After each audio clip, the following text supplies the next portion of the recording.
entrepreneur, TV personality, College Bowl co-host, and he's Peyton and Eli's older brother and the father of Arch Manning.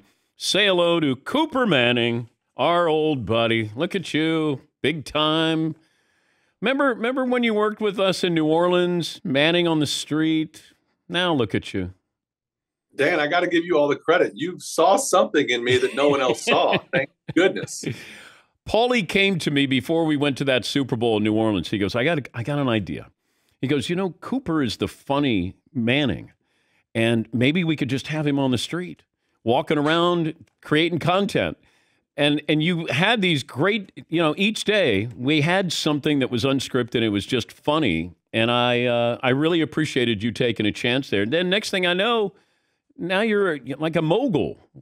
I mean, you're a scout. You're scouting people in sixth grade. Next thing you know, they're getting drafted. So that was fun. I remember it was 3 days. It was perfect weather, running around the French Quarter, which is just, with a microphone and a camera in the French Quarter, you're going to run into some humor. And we had a lot of laughs. Probably a lot of stuff that didn't get was left on the editing room floor. But I appreciate you taking a stab at me, and I've had a lot of fun. And actually, several things I've done lately are rooted in what we did those 3 days at the Super Bowl. Where you guys grew up, the Garden District in New Orleans? Okay, so the proximity to the French Quarter, it feels like the people who live in Vegas, who live outside the Strip, don't necessarily go to the Strip. How often would you and Eli and Peyton go to the French Quarter?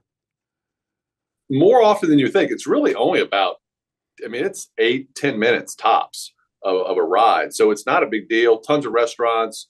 We're probably down there in high school when we were not supposed to be down there. I think that, there are a couple bars there that I think, you have to be 12, I think, to get in. So, you have an idea. If you're older than 18, it's probably not a good idea for you to come in here. So anything goes down there, and it's amazing. You have a residential part of the world, and the next thing you know, 8 minutes later, you're, anything goes. So fairly often. If I had a combine with you, Eli, and Peyton, at, let's say you're 18 years of age, okay, who wins the combine between you three? What, are we talking about football or just in general? Football. So and for running. Position, that's also different because at 18, we're all playing different positions. But I think Peyton and Eli would agree that I was probably, and again, these are all not fantastic, cutting edge combine kind of athletes. This is a bunch of guys that can throw it and, who grew up and those guys wound up doing unbelievably. So why didn't you play quarterback? I was a quarterback and then always growing up. And then I was a sophomore in high school, and there was a senior and a junior ahead of me. And I said, I don't want to watch. So I started playing receiver, and then had a good year, made all state. And then Peyton was coming along. I was like, this is going to be fun. And I just kind of morphed into a receiver. And so Peyton was a sophomore and I was a senior. We had a great year together in high school, and caught a bunch of balls. He threw to me every time. Very nice. All the other parents of the receivers hated me. and that's it. How much of advice did you give your son with all of this and trying to not be, you admire, but you got to be a father. You got to be a parent here. Sure. That kind of fine line of, you did a great job, but I'm still your dad. I got to tell you right and wrong. Right. There's a balance the whole time. And I think it's funny. I get a lot of parents of recruits kind of asking me questions. How did you do this? What did you think about that? I really kind of took the role of just being kind of the concierge. Like, let's go look at these schools. Let's go take a look. Dad, I don't want to go. I want to just stay here with my buddies. I said, I know, but that sounds great, but we got to go see them. Otherwise, you're not going to be able to figure out what you like and don't like. So a little bit of a nag, probably, if anything, going, let's take a look at this stuff. And then, but he was a little more mature. All teenagers are immature, but he was a little more mature in what he liked and what he didn't like. And I liked some stuff that he didn't like, and vice versa. And it was his decision the whole way. And I was proud of the way he handled the whole thing. And he didn't want any limelight on him. He wanted to stay out of the social media stuff. He didn't really want to draw any attention to himself. And he's still kind of wired that way. Like, I want to play ball and enjoy it, but I don't want to be, getting more attention than I deserve. It's a lot of pressure on him, though, Coop. I mean, Sure. really a lot. And I go back to your father, and I'm old enough to remember there was a lot of pressure on Arch. He was on the cover of Sports Illustrated back then at Ole Miss, and Peyton, of course, had felt like there was a lot of spotlight on him. Maybe Eli not as much, and then Arch comes along. He's supposed to be. He can't miss. I don't think that's fair to anybody. I mean, I think anytime you start, performing well, here come the naysayers and here comes the pressure. So it's just part of the deal. I think as long as, we're trying to keep it pretty light. Hey, look, this is high school football you're playing in. Enjoy it. Enjoy your friends. No need to add extra pressure to it. And I think that's why he said, look, let's just hold off from a lot of the media stuff and all these early scholarship offers. I thought that's the worst idea. When you're a 8th grade and you're throwing it pretty well, or 9th grade and you're having success, and all of a sudden you start saying, "Oh, I'm glad I got an offer from the University of Florida." Like, goodness gracious, what a bad idea to put even more pressure on you. So that's why really we try to deflect everything as long as you could before, it's just inevitable that things start to get some attention. But undue pressure is you can kind of control that. When did he get his first scholarship offer? Well, I mean, it was like, we're not doing that. I mean, I didn't even entertain it. It's like, okay, it's silly. Because, Dan, scholarship offers these days are not real. Someone could come right now and offer a 6th grader or a 9th grader or an 11th grader, offer you, and all that does for most people is give them the green light to announce on social media, I've got an offer from University of XYZ, in hopes of other universities seeing that and going, hey man, we better offer him. And so you can say anything you want. You can say, I just got an offer from University of Utah. Utah's never even heard of you. And Utah's not going to go, no, we didn't. It's just, so it's a lot of fluff out there, and offers are hotter. You see people get 20, 30 offers, and then all of a sudden it comes down to, I want to make a commitment. They're like, whoa, whoa, whoa, whoa. It's more like, hey, do you want to go to dinner sometime, maybe in the next 5 years? Sure. So it's a little fluffy. The Capital One College Bowl finale is Friday night with back-to-back episodes at 8 Eastern on NBC. Tune into the championship episodes. BYU, Columbia, Georgia, Penn State go head-to-head. Who's tougher to work with, Eli or Peyton? Peyton. He's just demanding, but it's rewarding. Eli's so easy. It's, you don't know if you screwed up or you killed it. You pretty much know where you stand.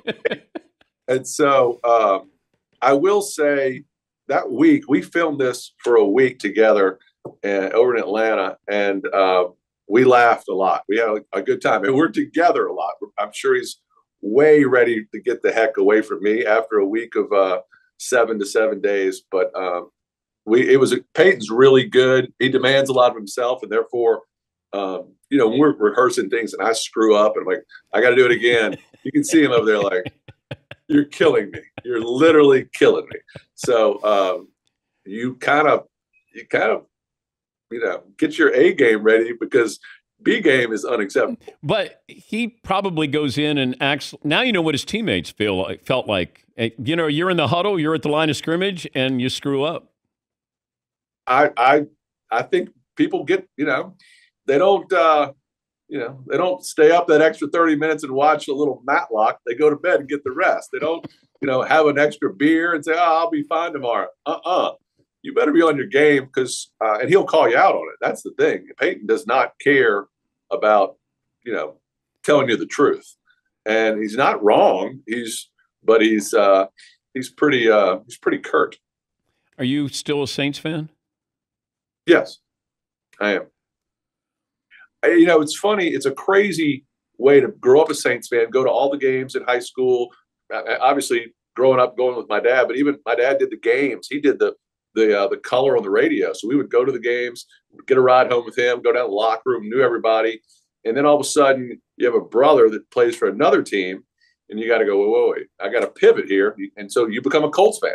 You literally do. You kind of put the Saints in your hip pocket, and then you get a Giants, and then they get even put in another pocket, and so you're rooting for other teams, and then then all of a sudden you got to come back to them, and sometimes you got to play them, and it's awkward as heck to have a team, and all of a sudden you have other teams because of blood that become way more important to you than your hometown team. So I'm flirting back with getting back in bed with the Saints, which is good. When did you know your dad was famous? Pretty early on, like kindergarten, probably, when you go and people start, go places and people want to come over and talk to him at a lunch spot, or you just, I remember when he would come to recess every now and then when we were in kindergarten or pre-K, and come and play permanent quarterback at recess. And, everybody kind of, when a 4-year-old kind of knows your dad's a big deal, you kind of go, hang on here, something's going on. But he did wear his full uniform, which I thought was a little tacky on his. Yeah. It was, I thought the helmet might have been a little over the top, but he's the rule follower. And so that was always fun, though, but it was always good. I mean, it was, it wasn't like, he was a, mob boss or something. Everybody wanted a piece of it, wanted autographs, wanted to hang out. So it was fun. But I didn't know if they blamed you or made fun of your dad because the Saints weren't good when he was playing for them. Never really felt that. I don't think, I think, no, it was definitely the other way. It was always very proud to have him around. And, I thought it was always a plus. Definitely a neat way to grow up, is having your dad play football for the hometown team. Man, how could you guys not be so competitive with one another? Like you're the older brother, but can you discipline Peyton as your younger brother and Eli? Like, could you yell at him and we fought a lot? Yes, it was bad. Like it was physically, like battled. Yeah, I think my dad really had concerns about us ever being able to complete a game of one-on-one hoops in the backyard without blood and fighting and crying and quitting and just absolute, like my mom would hear stuff. She'd be in the kitchen like, Archie, get out there. You could hear like bedlam. And so that lasted a while. It was really more Peyton, us two, because Eli is 5 years younger than Peyton is and 7 than me. And so it just wasn't as, you don't, beat up a guy 5 years younger. But the guy 2 years is good because Peyton was, that 2-year gap is pretty big when you're 8 and 6 and you're 10 and 8. It's enough to where he can see that he could maybe win one, but he's probably not going to just because of age.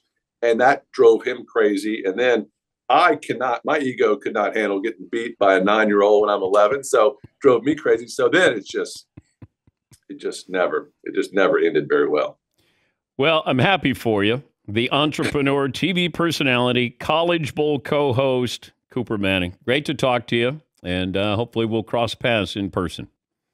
Great to see you, Dan. Thanks for having me. Tell the boys I said hello. I will. That's Cooper Manning. Boys, Cooper says hello to you guys. Hi, Cooper. Hey, Cooper. Yeah.